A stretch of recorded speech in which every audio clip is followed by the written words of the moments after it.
All right, everyone, good afternoon. Thank you for joining me on Valley News Now as part of our Valley News Live digital networks.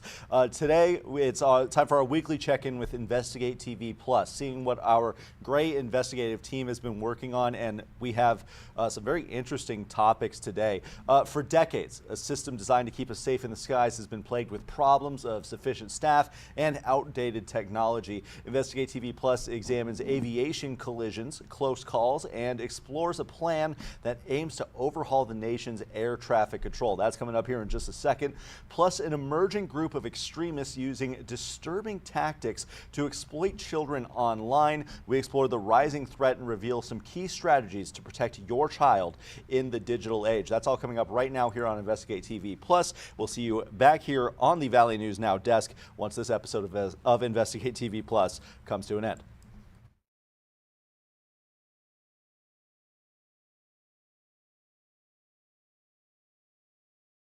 After recent tragedies, close calls, and outages, experts say America's air traffic control network has reached a critical point. We can no longer kick the can down the road, as the saying goes.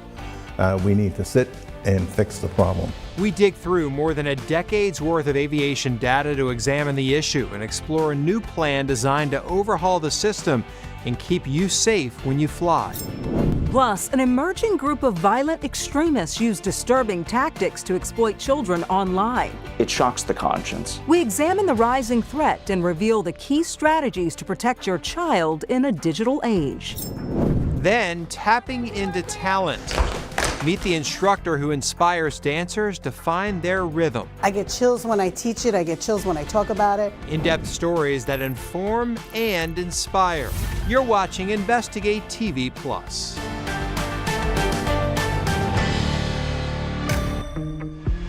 No matter your destination, every time you board a plane, you put your trust in those working both in the air and on the ground to keep you safe. I'm Tisha Powell. And I'm Lee Zurich, but in the critical role of air traffic control, we uncovered serious concerns about staffing, communication problems, and tech issues. With January 2025's deadly crash in Washington shining another spotlight on aviation safety, but the problems plaguing the system aren't new. 2026 marks 20 years since the crash of Calm Air Flight 5191 in Lexington, Kentucky. It was definitely the most tragic thing.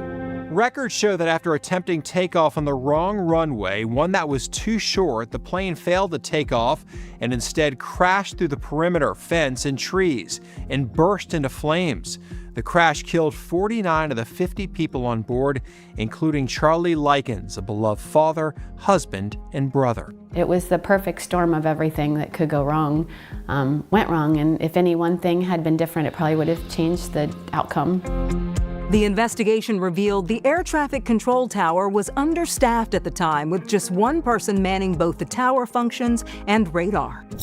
That's just one example of the hundreds of crashes and close calls we uncovered that are linked to air traffic control. Investigative reporter Josie Sturman digs into the reports to show you the long-standing problem as leaders at the highest levels work to find solutions to keep you safe in the skies.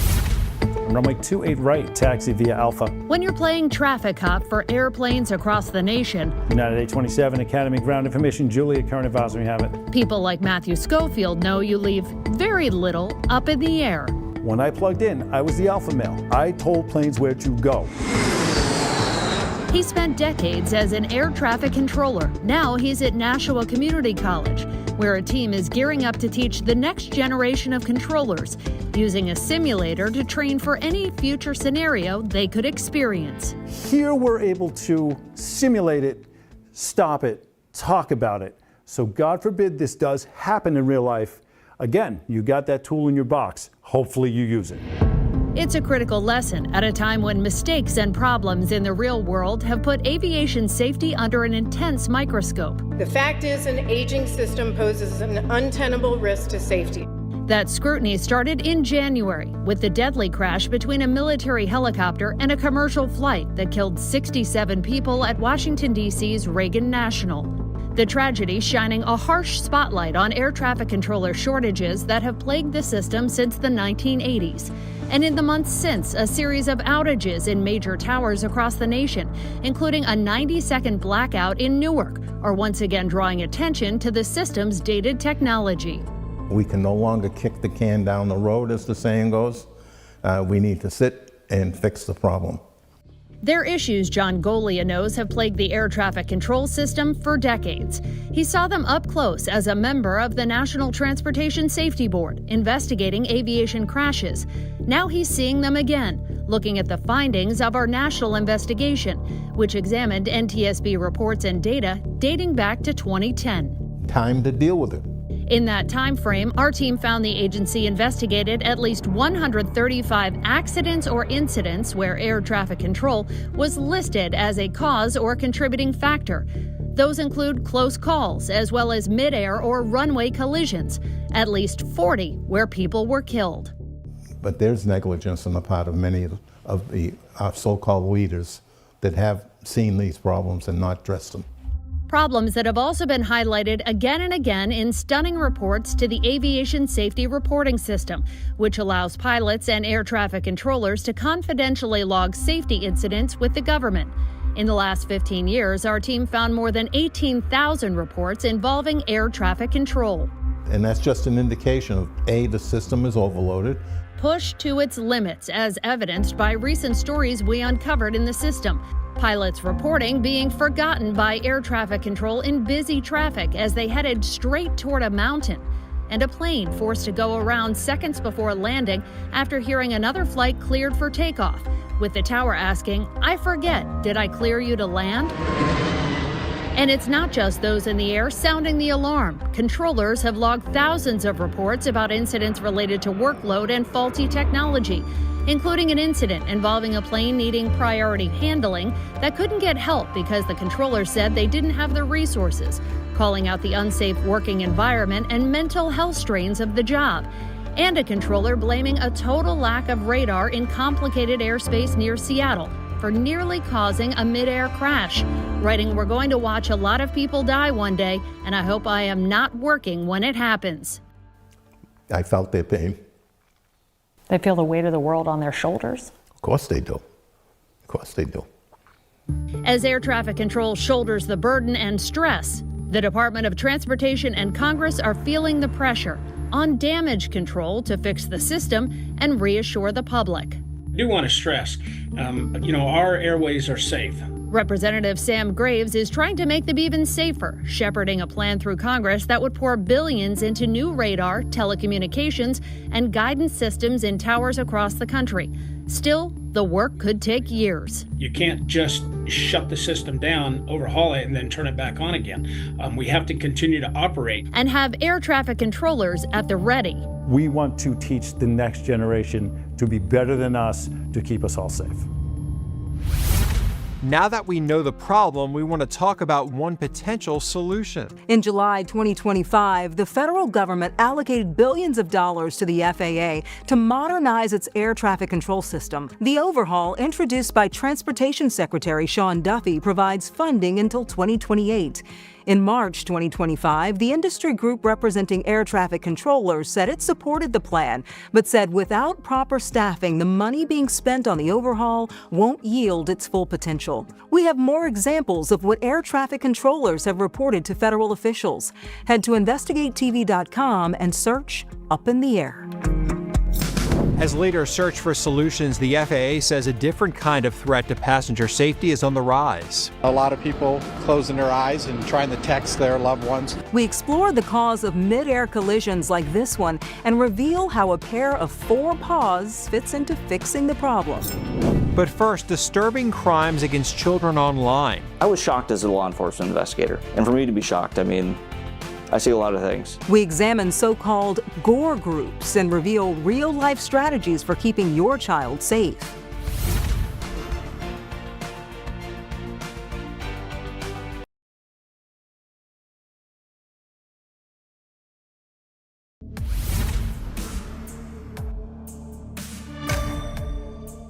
For parents raising kids in the digital age, knowledge of the ever-evolving threats online can help you protect them. That's why we want to talk about a group on the FBI's radar that has targeted players of games you might be familiar with, such as Minecraft and Roblox. We do want to warn you, what we're going to talk about is disturbing, but experts say parents knowing about the problem can help lead to solutions. We'll get to those solutions in a moment, but first we want to dig into what the Anti-Defamation League calls Gore forums or Gore groups, specifically a group called 764. Yeah, according to the ADL, it's a decentralized global network of online communities that glorifies violence and exploits children, particularly girls who face mental health struggles. Experts say those associated with the group, who are sometimes minors themselves, lure children from gaming platforms and social media to a private space, typically messaging apps such as Discord or Telegram. From there, investigators say members groom victims over time and often pressure them to engage in increasingly extreme behaviors to test their loyalty to their abuser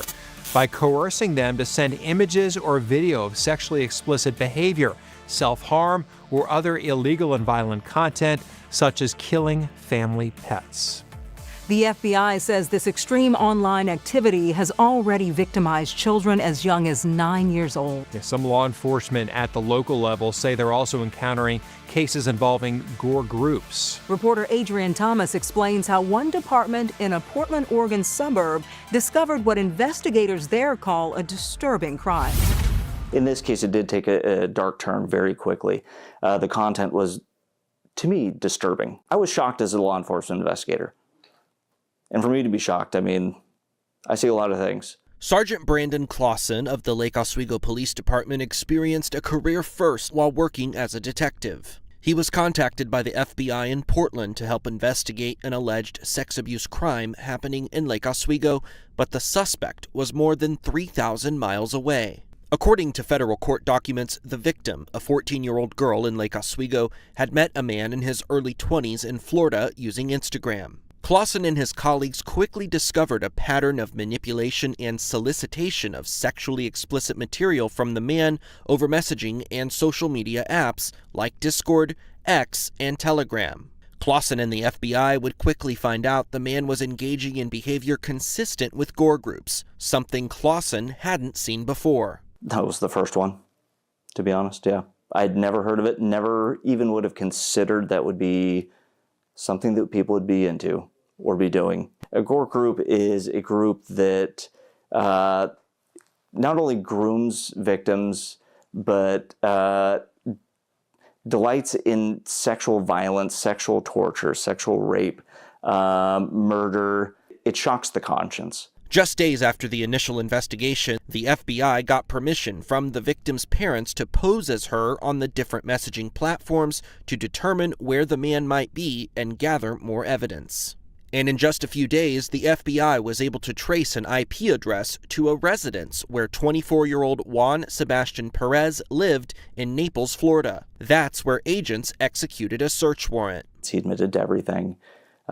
He was even working on grooming other girls, unfortunately.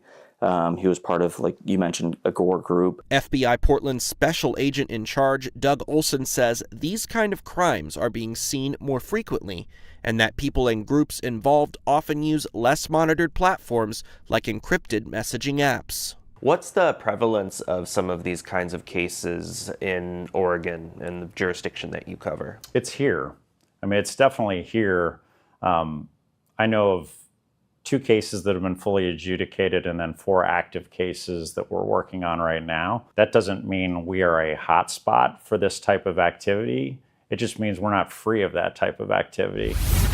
In March 2025, a judge sentenced Perez to 30 years in federal prison after he pled guilty to charges related to child sexual abuse and child pornography. In Portland, Oregon, I'm Adrian Thomas. Again, the purpose of talking about this isn't to scare parents, but to inform them. Yeah, so we want to get into the strategies on how to protect your child. First, experts say it's okay to acknowledge this is uncharted territory for many of us parents. We grew up playing outside until it was dark and not having access to cell phone, learning to drive without a cell phone, being able to be connected with our friends through social media. So it is scary because we don't know, we don't understand what's happening, but it is important to pay close attention to it. Parents are encouraged to set content time limits and to routinely check privacy settings on their kids' social media accounts. But most importantly, you should talk with your kids about their internet use and the risks early on and often. Always encourage teenagers to certainly don't be afraid to talk to your peers about it, but also to report to an adult. Still ahead, a step back in time allows former dancers to rediscover their talent. Do you remember? I know you do. I know you do. Ready? We tap along with the ensemble, bringing new life to a popular pastime. Gives them an opportunity to get out there and maybe pursue a dream that they always had but couldn't do. But first, competing for airspace leads to collisions for some planes and wildlife. Birds can do a lot of damage to an aircraft. We explore some solutions already in the works that experts say have seen rapid results.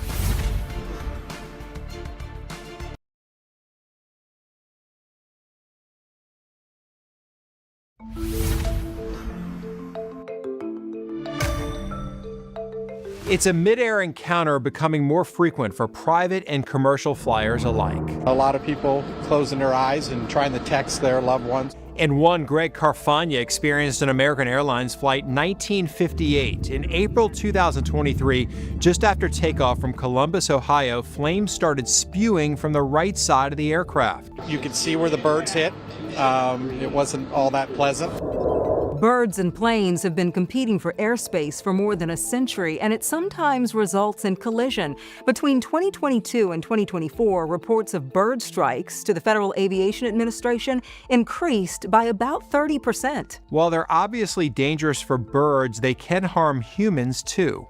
Airports have implemented a number of solutions to minimize the risk of bird strikes. Many focus on habitat management, such as relocating nests or playing loud sounds to deter flocks. But at West Virginia's largest airport, you'll find a team dedicated to keeping birds at bay so planes can safely take off. Reporter Taylor Eaton introduces us to some pups on patrol. Next time it's wheels up at West Virginia International Yeager Airport, Enemy! Look down, because you just might catch a glimpse of these two at work. Easy, boy, easy. You know, he's getting a little age on him, and so we decided to give him a little helping hand. Meet Yeager's newest four-legged friend, Ned. The Border Collie comes with a resume airport staff thought would make him a great addition to the team. Good. Ned was trained to run goats and geese when we got him, and we brought him back here to the airport, and he's done a fantastic job. Hey, wait! Ned has come so far, and watching Herc work the field, he's become the same habits and everything. So what exactly are these two pups patrolling? Well, the airport is unique as it's situated on a mountain. So, you guessed it, birds and other wildlife can create problems on the airfield. Birds can do a lot of damage to an aircraft. That's why the work Hercules, Ned, and their handler Chris Keyser put in each day is so important. Oh, come on, come in here. All right, good boys. And these dogs have made about 70% difference in our bird strikes since we've been working here at the airport. Come on. Look, look, look, look. We'll call them scarecrows on four paws because they don't hurt the birds, just scare them off. To pay attention to what's out here in the field to keep them run out. And speaking of run, these two do a lot of it, miles worth each day. The air traffic controllers do a fantastic job here at the airport. They always got their eyes on the field. If they see a deer, groundhog, fox, or flocks of birds, they'll holler into the ARC where I work at. I need to bring the dogs and run them off. Guardians of the runway. Good job, boys, good job. Birds make up the vast majority of wildlife strikes, about 96%, but the FAA has also received reports of strikes involving deer, coyotes, and bats. Still ahead, Soul Sisters. The bond is really incredible. We've become family. I mean, we really have. We reveal the inspiration behind a group tapping in tune.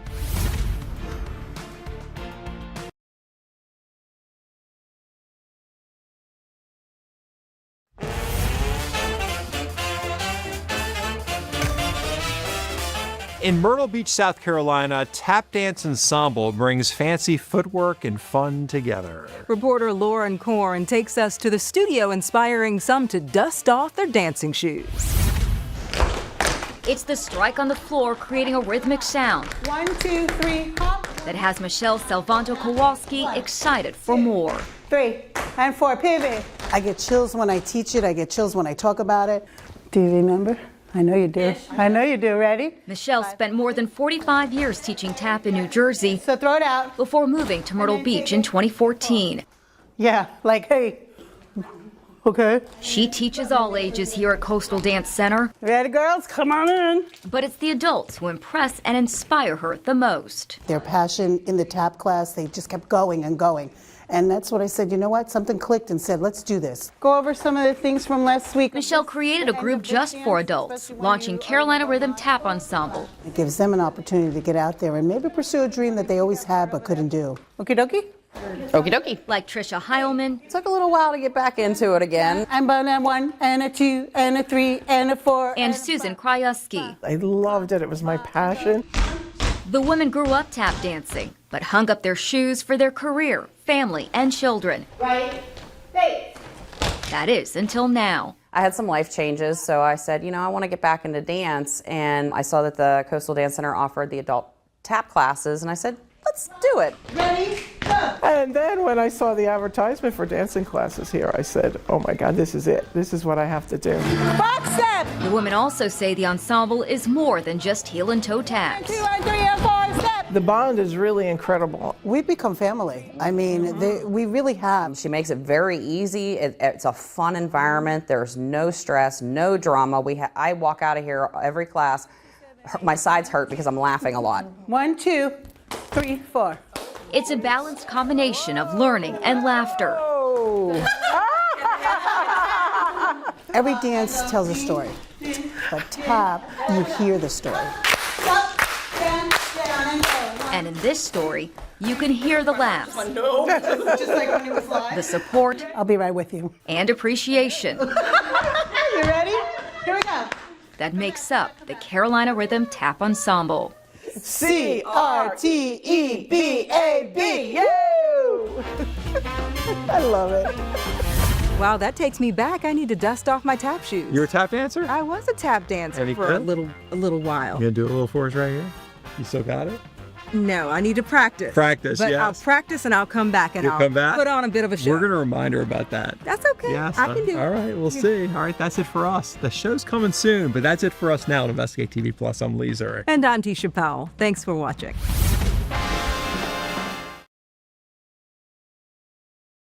See, I need a pair of shoes like that just so I can make the noises around the office. But just know, if I had the shoes, I'd perform for you guys right here inside our Valley News Now studio.